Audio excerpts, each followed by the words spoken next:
Hello and welcome back to Lead Up for Women, Speak Up to Lead Up. I am your host, Colleen Biggs, and we are just 15 days away from voting. The reason I bring that up, everyone's like, I'm so sick of hearing about voting. Why are you talking about voting today? Let me explain why I brought up voting.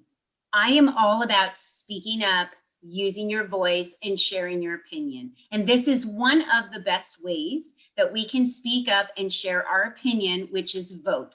As citizens of the United States, and I know that we have a guest on with us today that's in the UK, we'll get to her in a minute, but as citizens of the United States, if you are listening to this and you live here in the United States, it is our right, especially for women. We had to fight a long time to be able to get our vote heard as women. So this is our opportunity to stand up, to speak up, to utilize your voice and utilize your opinion for good. Because I always say, if you don't vote and you don't like the outcome, you have nothing to complain about because you never voted. So always speak up, never be afraid to share your opinion, even if someone else doesn't like it. Even if someone else doesn't like it, it doesn't matter. So that's the lesson I wanted to share today. We're going to have a lot of lessons today because today we're talking to our guests that are with me about pushing yourself beyond the limits that you even thought were possible.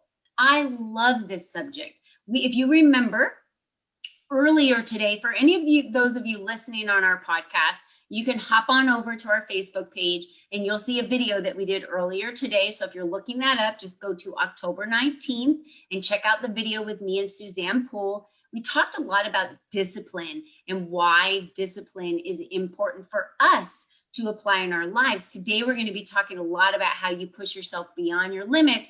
Ladies, this is for you. This is for you to be able to live a healthier life, to be able to live a more fulfilled life. That's what we are all about here at Lead Up for Women. And before I get to my guests, I just want to cover a couple of really important dates that we have coming up.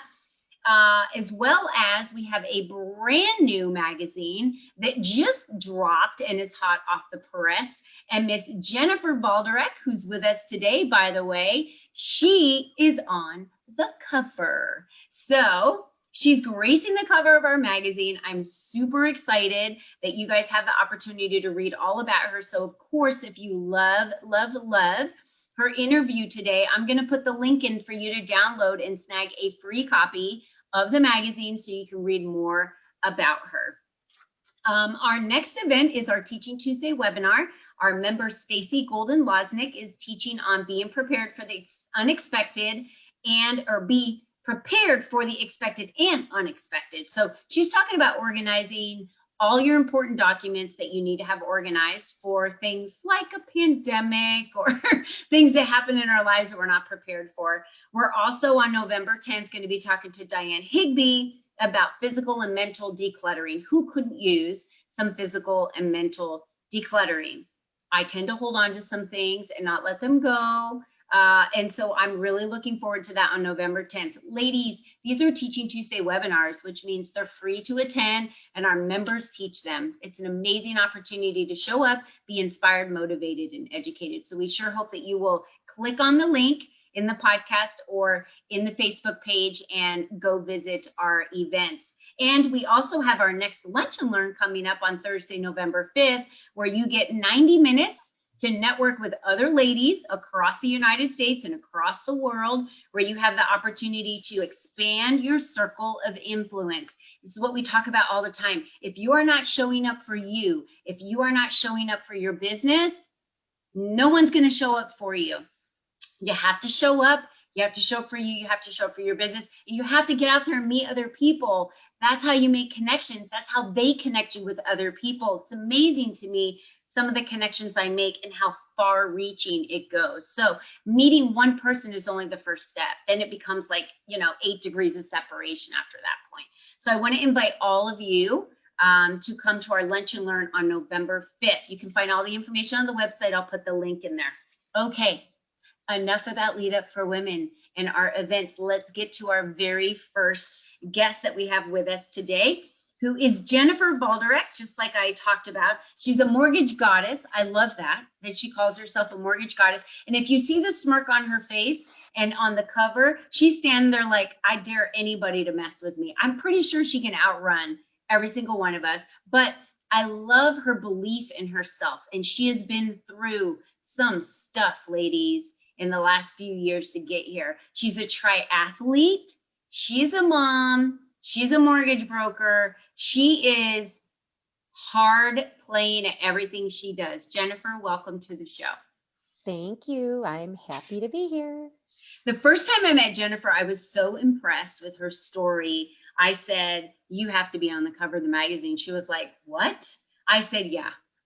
You have an amazing story. Everything you've been able to survive, all you've been able to go through, you beat the odds, you've lost all this weight, you're a triathlete. I mean, you're so disciplined. Women need this inspiration and motivation in their lives. And you're like a walking inspirational billboard.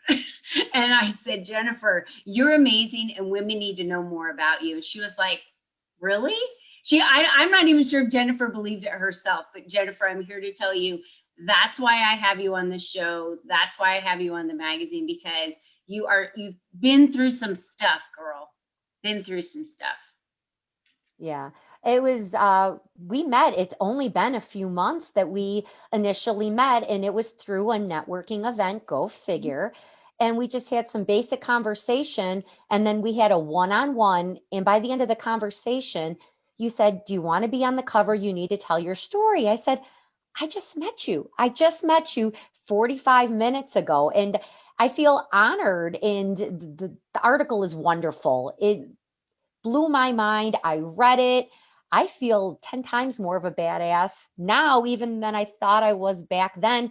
And people that have previewed and saw it just love it as well. So I'm hoping, the information that's in there, whether it's about the weight loss or the cancer or triathlons or working and being a mom, can help somebody out there. Yeah, because you didn't just wake up one day, Jennifer, and become the person you are today. So we're going to reel this back a little bit and go back in time, because I want you to talk about what was the pivotal moment in your life, right? So you're a mom and you're working. What was the pivotal moment in your life where you decided either something stopped you in your tracks or you decided I need a change? There's, with women, we have to like get smacked in the face with a wall or a door, or something has to happen to where we're like, oh, I need to start paying attention to myself, because we're so about other people all the time. And that's not healthy. It's not healthy. So what was it that stopped you in your tracks that became that pivotal moment for you, Jennifer? Well, even though I was overweight, weight has always been a struggle when I was little. Weight's always been an issue with most women. It is. And, the yo-yo diet's on and off. And I delivered my son when I was 29 years old. And when I went in for delivery, I remember seeing the scale saying 272 the day that I went to deliver. So after delivering my son, in my head, I ate for two, and I was stuck at 237 for many years. And playing with my son when he was two, I couldn't even go up my stairs without huffing and puffing. And I looked at all my girlfriends, and they were fit and still enjoyed, eating and having some cocktails. And what did they do? My friends were runners. I said, okay, maybe I can start losing weight and trying to run. So I went ahead, started losing weight. Then I remember doing my first 5K, which was a huge accomplishment. And that would have been in 2008. And it took me, I remember, 36 minutes and 24 seconds, which is just around a 12-minute mile. And I celebrated like I won the lottery. And I remember I was 192 pounds when I ran it. But from being 232 and a size 20 to running it at a size 12 or 14 was accomplishment. And that was just the beginning. And it became an addiction, like the 5K to a 10K to a half marathon. And it just kept going from there. And I'm still going to find that limit. I've tried so many things, and I'm waiting to just keep going and going and going. Yeah. We need to go back and anchor that in because you said I finished my first 5K at 36 minutes, right? It was a 12-minute mile. Now, Around that. all right. So for anyone who's a runner or has ran, I've used to be a runner in my past. The first thing that anyone ever asks you when you say you finish a race is, what was your time? It's like the accomplishment is how fast could you finish it? But I want everyone to hear what she said. She was 232 in a size 20, and she ran it at 192 in a size 12. So preparing for the 5K to just do her first race, she shed, the weight of her child, or that she was raising, right? So just the prep work to do that. And then I love what you said. Once you decided to do it and you ran the first one, you became addicted. Talk to me because first of all, you were like, why is it that all my friends are fit? Why can't I do that? They weren't doing something magical. They weren't doing something, out there that was a silver bullet. They were just physically active and running. You were like, I could do this. It is. Yeah. And you know what? They say that you are a combination of your top five closest friends. That's a saying. And it's true. My closest friends are health conscious. They are runners or they are disciplined hardcore moms and workers. So that's how that whole thing started. And when you have the support, like how you said, lead up, it's a support for women. Your goals are way beyond what you think when you have that support behind you because it's not you, it's you and your team behind you. Like when I raced, I had my closest friends travel out of town 4.5 hours to be my support crew. And it was the girls cheering me on the sidelines who were crying for me at my finish line. I mean, that's what it is. It's that support crew that makes things so much easier. And I get so excited to see them there as well as, me finishing because they helped me get there. Yeah. And it's not always easy, is it, Jennifer? No, with the amount of hours I train in a day or work, I was up this morning early before work to get in. Some days it's workout one of two to get in. I ran 14 miles this morning before work. It was 38, 40 degrees, which for me, I don't know, for most people, I love it. It's nice weather. But Chicago, where I'm from, it's going to be hitting 10 degrees and snow and sleet. And you get up and you do it. And it's dark and it's cold and it's lonely some days and it sucks. It does, but it's not going to be easy because if it was easy, everybody would do it. That's But right. So why do you do it?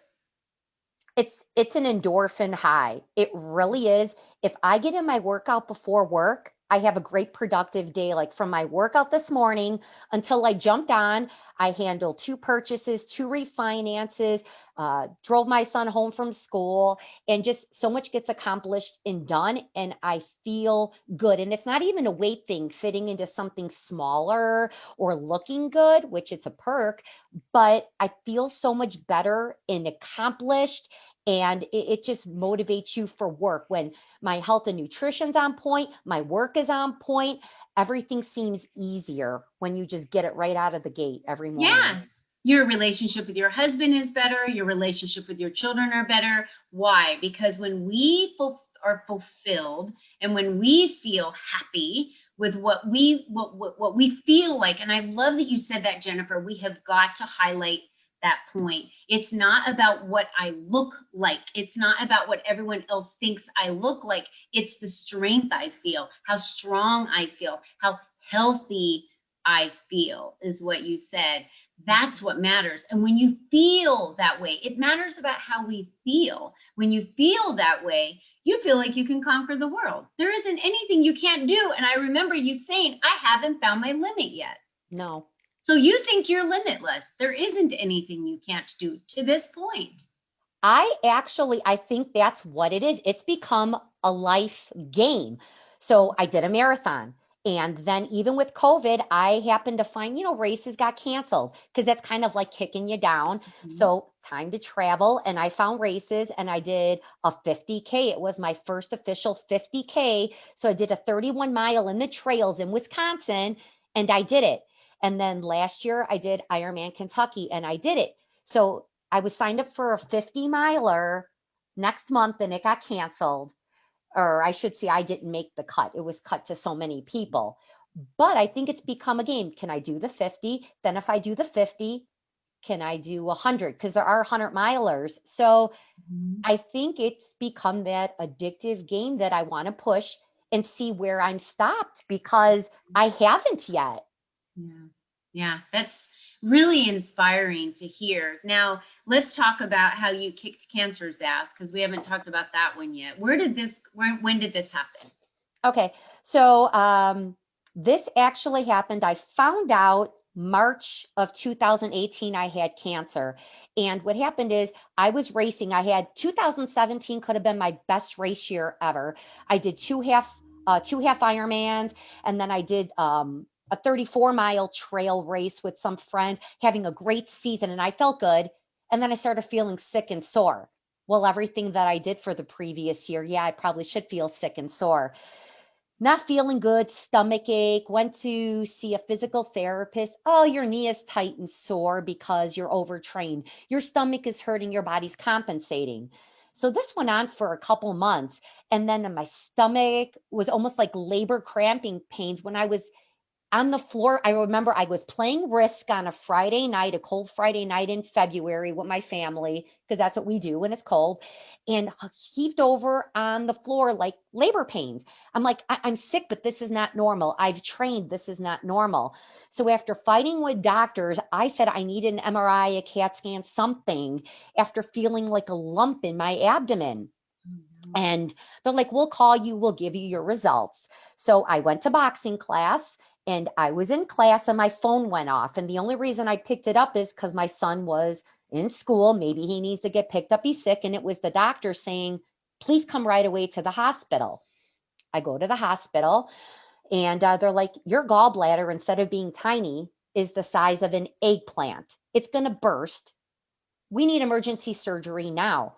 So I happened to go home, pack up my bags, go to Payless Hospital, emergency. They take the gallbladder out. So I'm thinking it's over and done with. Great. In the hospital 4 days. They send me home. I'm recovering. And then they call me, hey, can you please come back to the hospital? And when you say why, and they don't tell you why, you know it's not good news. Go to the hospital and they're like, yeah, it's cancer. They said it was 100 stones and the cancer was so aggressive. That's why it went from nothing to big. And I had about a month, maybe 6 weeks to where it would have bust. The gallbladder was so big and that would have been it. So being proactive helped me out. And they sent me to Northwestern, which Lurie Cancer Center in Chicago, hands down, these people are wonderful. And they took me under their wing because they said, for my health, this is not normal. They haven't seen this case and probably won't. Most people won't ever see a case like this.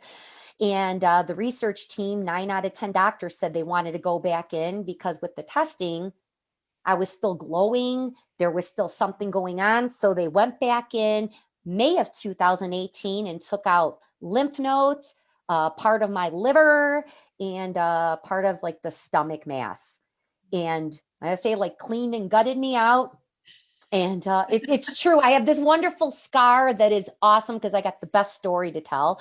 Battle wounds. And I went for my 2.5 year cancer screening last week, waiting on the results, but everything's been negative so far. And I just went Woo! on racing. So in 18, I had my last surgery in May of 18, and I did a sprint triathlon in August of 18.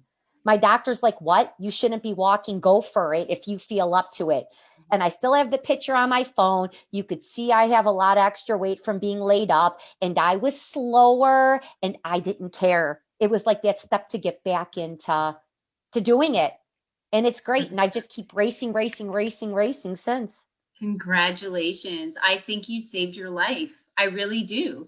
I think because of the health and the fitness and who knows what would have happened if your body wasn't so physically fit to be able to recover from that. I just know that we're led in down mysterious paths at different times in our lives. And we don't always understand why it is or the reasons behind we do it. But look at where you ended up and how strong your body was to be able to fight through that. That's just an amazing story, Jennifer. Wow. Wow. You are even more incredible than from the day I met you. And you wonder why I asked for you to be on the cover of my magazine. Come on now. Like, seriously. This is amazing. And I want to know about all your races. I would love for the women that surround you, as you know, for Lead Up for Women, as well as women in the group. You should be posting every time you have a race so we can cheer you on, so that we can congratulate you when you finish. You should even go live as much as you can, because we want to be there with you, and know that every single time you're running, we're all with you. And the combination of the 5 people, you guys, Jennifer, she is right on with that. She is spot on. If you want to crush it in life, there are going to be people around you that aren't going to be willing to change when you're ready to start changing and become a different person. Jennifer is not the same person today that she was at 232 in size 20. She was not happy then as she is today, and it's because she feels strong. She feels healthy. She's disciplining herself in her life, and it's created a different aura about her.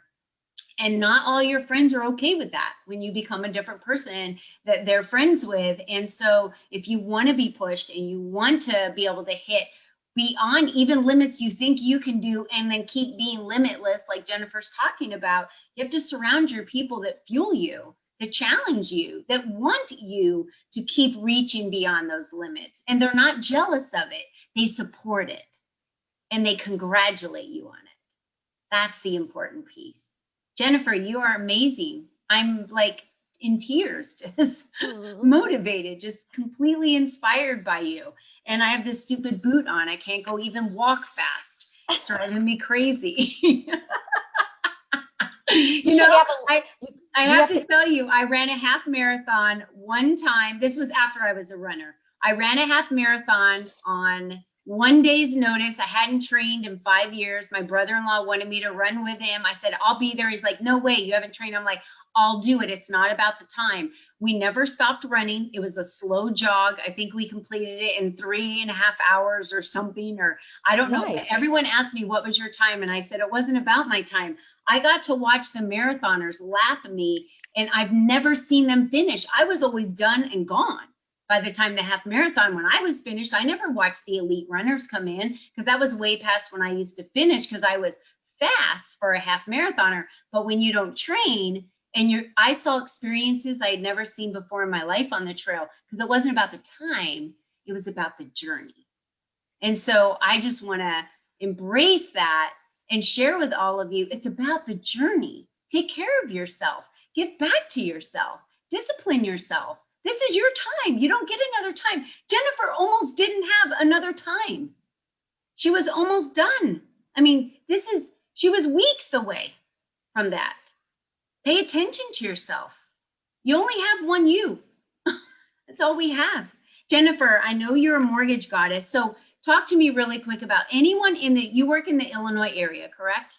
I handle Illinois, Indiana, and Florida. Okay. I have my universal license where I can lend, but the company itself, we're just handling those 3 states right now. Okay. So if you're in those 3 states, Jennifer, share with them why they want to refinance or get a mortgage right now. Like, what are the reasons beyond, this is your day job. This is what she does to put food on the table, but she also enjoys it. So why would they want to contact you? I actually do. June will be 20 years in the business. I do enjoy being a licensed loan originator. I'm at Real Estate Resource Home Loans in Orland for people that are local and know where that's at. I can handle pre-approval. So if anybody is buying in those states, I'm available 7 days a week. In fact, when I get off this call, I'm going to be doing pre-approvals because it is busy. I can also do refinancing. And when they say on TV about rates being low, they are. I can't give specific rates because everything is rate sensitive, case by case, credit score, things like that. But even like when you go and you get a checkup at the doctor, or you get an oil change and your car gets checked up, I tell everybody, I talked about this today in our meeting. When's the last time you had a mortgage checkup? It takes you 5 minutes to grab your mortgage statement, call your loan officer or your favorite new one. If you live in Illinois, Indiana, or Florida, I know who it is going to be now. And you call 815-922-3179 and you will get the mortgage goddess. And we're going to have a little talk for 5 minutes and you get your checkup. And either I'm going to save you money or say, good job, talk to you next year. Yeah. It's simple. It's 5 minutes. And all you can do is save money. And if not, I say, good job being a good homeowner. When you know somebody that can use my help, send them my way. Yeah.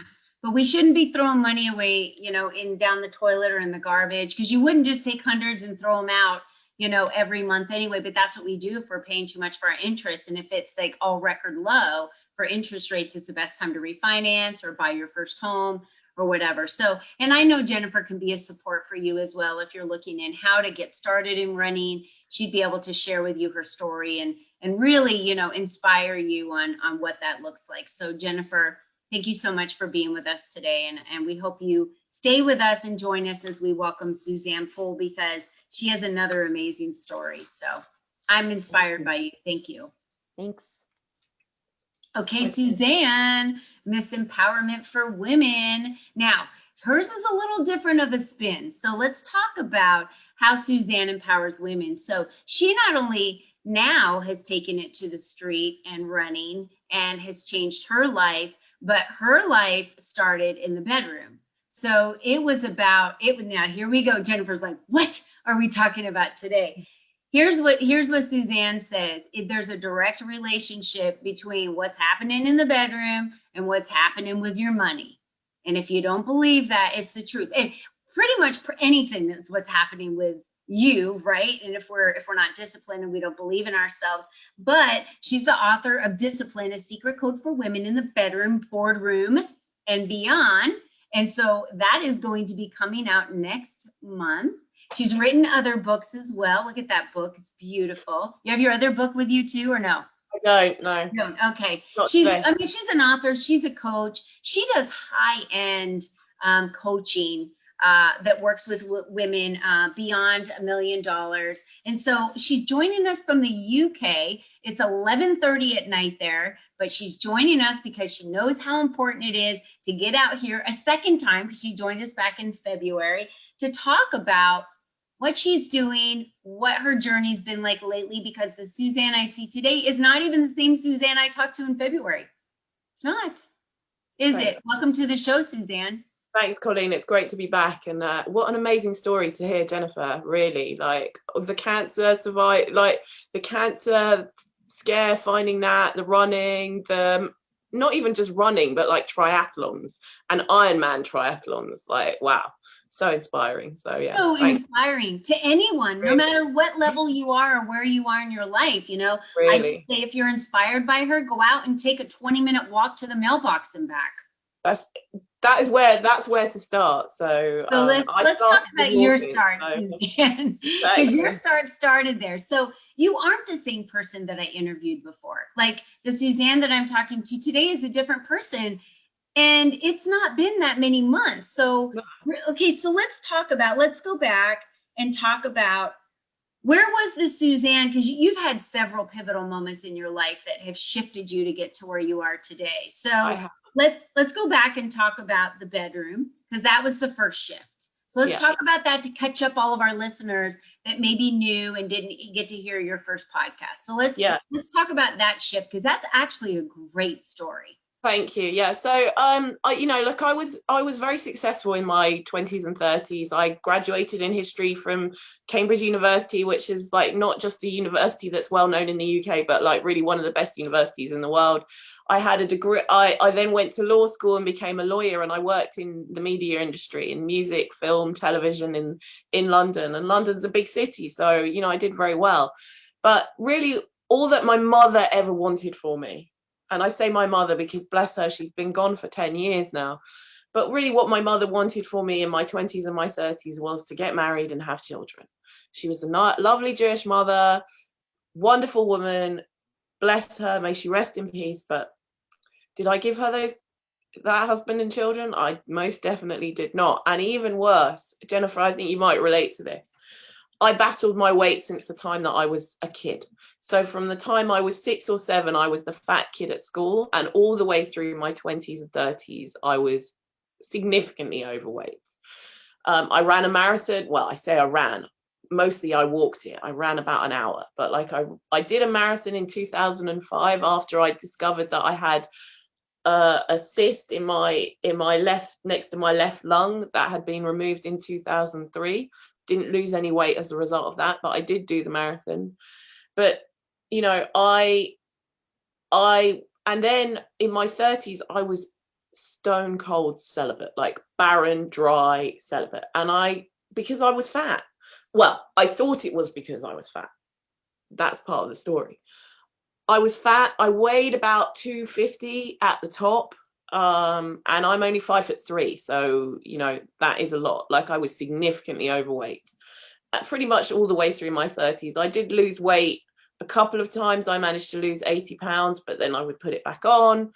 And I was stone cold celibate for 7 years.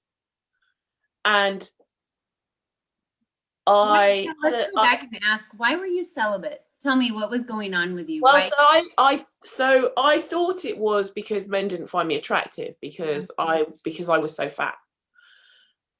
And this was one of the moments of transformation for me, is that I realized that what I was really interested in my life, in the world, beyond my life, and this is what I love about what you talk about in Lead Up, is that it's really about what we're bringing to the world, not just for ourselves, but for the world at large.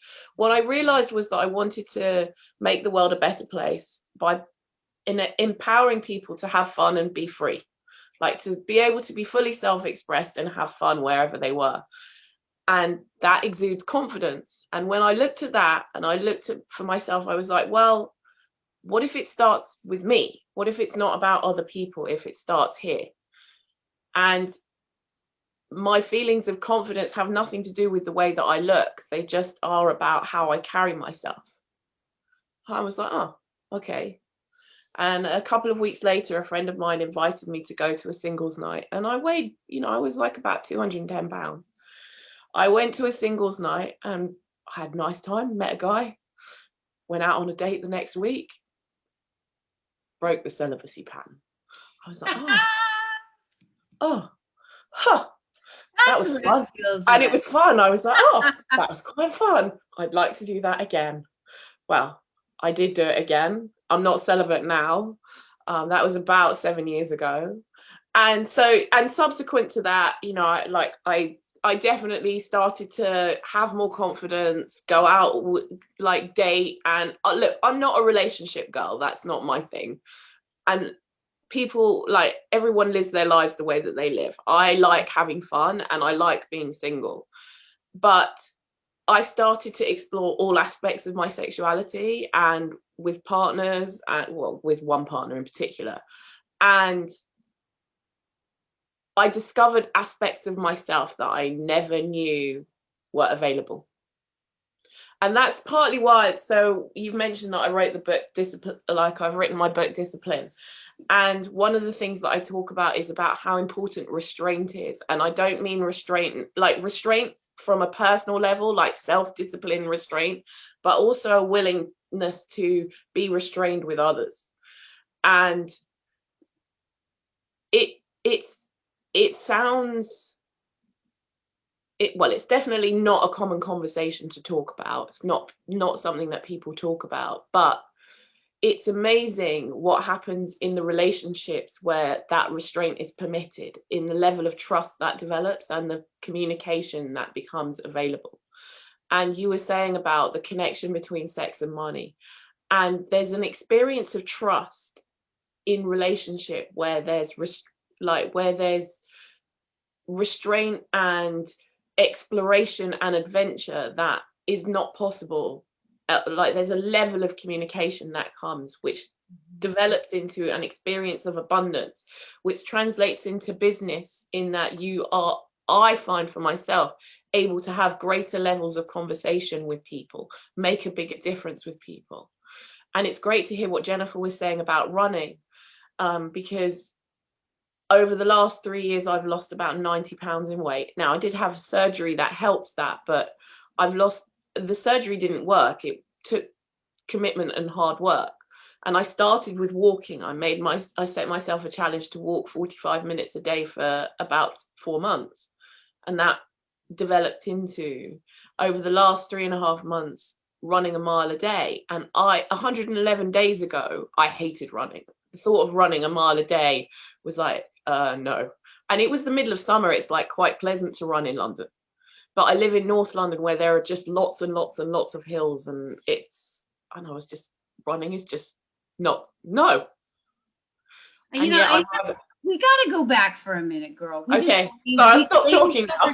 We glazed over something. And the thing we glazed over that I really want to make sure we are like just hammering in right now is nothing on the outside, no circumstance on the outside of your life changed the day that you decided to go to the singles event versus the years before that you decided you were going to be celibate, other than you didn't like yourself, didn't want anyone else to see you, you didn't feel comfortable, you didn't feel strong, you didn't feel attractive. It was a mindset. It was how you felt about yourself. The minute your friend was like, hey, so why don't we go to this thing? You're like, screw it. What do I have to lose? You shifted your mindset when you met the guy and you were like, maybe this is possible. And then a couple days later, and after the date, Buddha bang, whatever happens, you're like, hey, I liked that. He liked me. Your mindset changes. So that's right. Your body did not change. Your outlook didn't change. Nothing physically changed about you. It was all here. Yeah. And that is one of the biggest lessons we can learn today, which is, how does Jennifer get up and run 14 miles before anyone's even out of bed in the morning? It's here.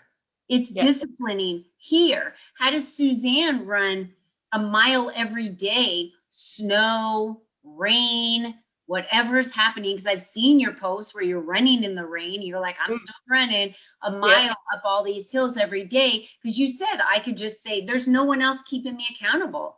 I could just say, I don't feel like going today. Yeah.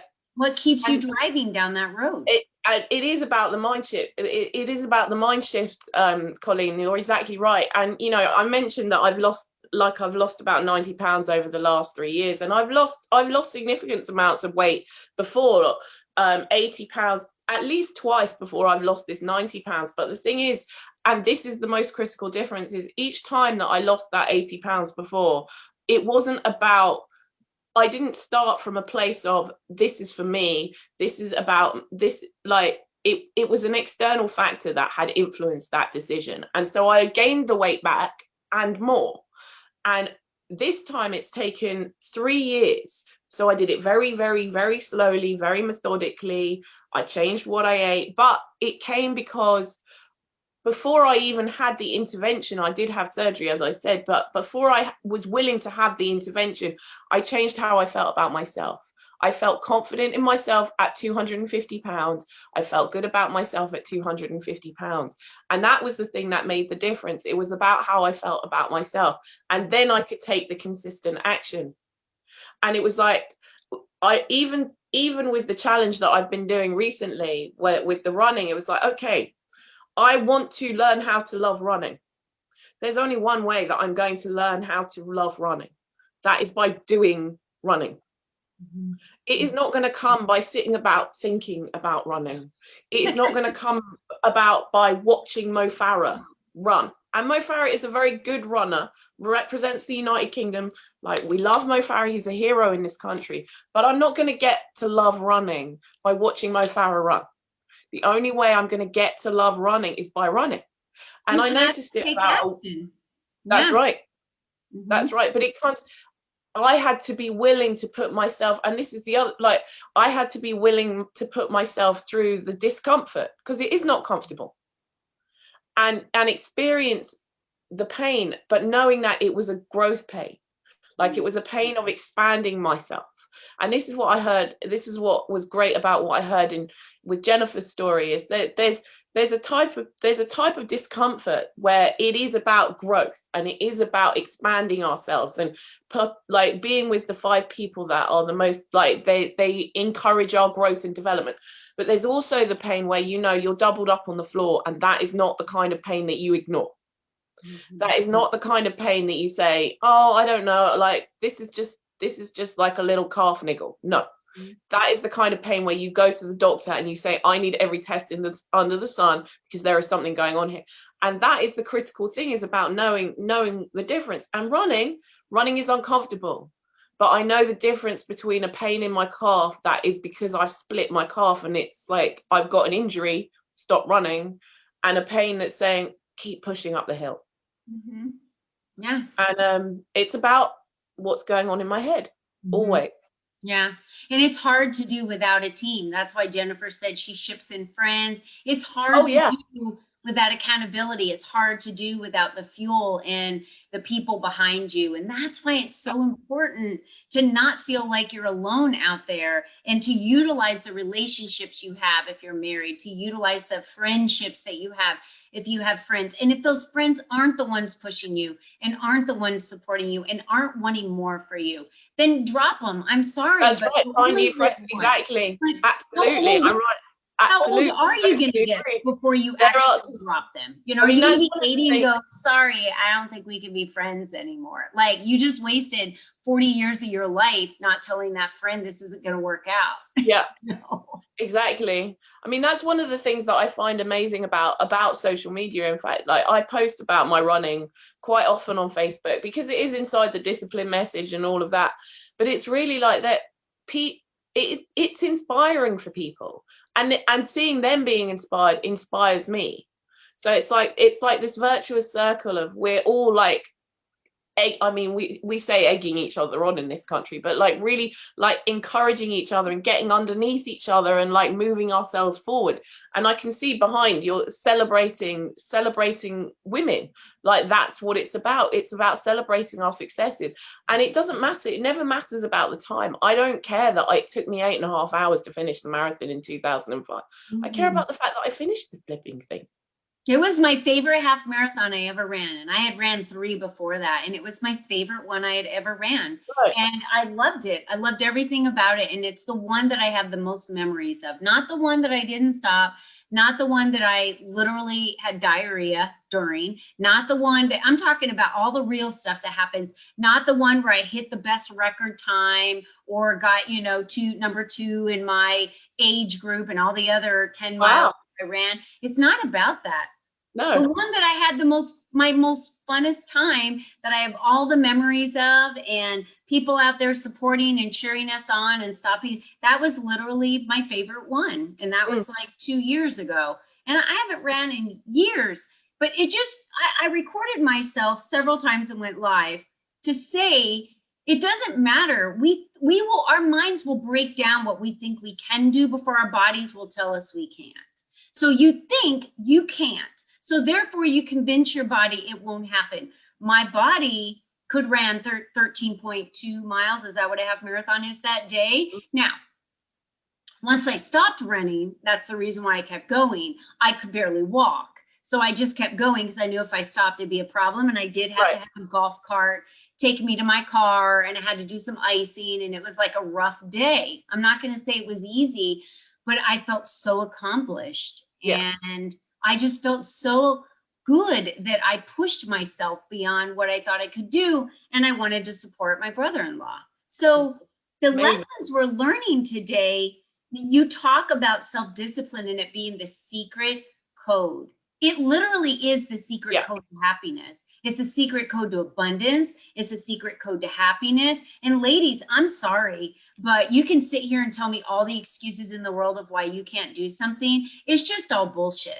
It really is. It's just shit. And so if you really want more money, more time, more fun in your life, more sex with your husband or partner, or more of something in your life, then create it. Then do it. Because there's no one out there telling you you can't. That's right. That's exactly right. It's about knowing exactly what it is that you want and then being willing to ask for it and go after it and like make the space that allows for it to happen. And find the people that can help you get there. Get them on your team and have them hold you accountable to get there. You have to. You have to. Totally agree. Because it's I mean, too one hard. of the things that I say to my clients, can't is a banned word. Not allowed to use that means word. I don't want to, right? Yeah. If you're saying can't, I don't want to, that's totally different. That's like an ownership. That's like, no, I won't do that. No. Okay, I understand. Can't. Yeah. No. Yeah. You know, some people might say, Suzanne, wow, now's not a really good time to be releasing a book, you know, right in the middle of this pandemic and everything that's happened in the world. And like it's releasing in November, election time. Is anyone even paying attention? I'm like, good for you that you took all this time to write a book and discipline yourself and share the secret code with other women and be the leader in that category, because we need women like you and Jennifer to lead that so that we can be motivated and inspired. Thank you. Sure. But we need the education, because it is hard to get off the couch and get out on the asphalt. It is very difficult. And that's where the support is really critical, because we all start from the couch. Everybody starts from the couch. That's right. Every one of us. But you start from where you start. But the most important thing is to start. Yeah. That's the perfect otherwise nothing happens. That's the perfect way to end today, Suzanne. So your book is coming out. I know that you're going to give us the links, and everyone listening to this right now, it's going to be right at the click of your fingers. You can just click on the link and go pre-order her book.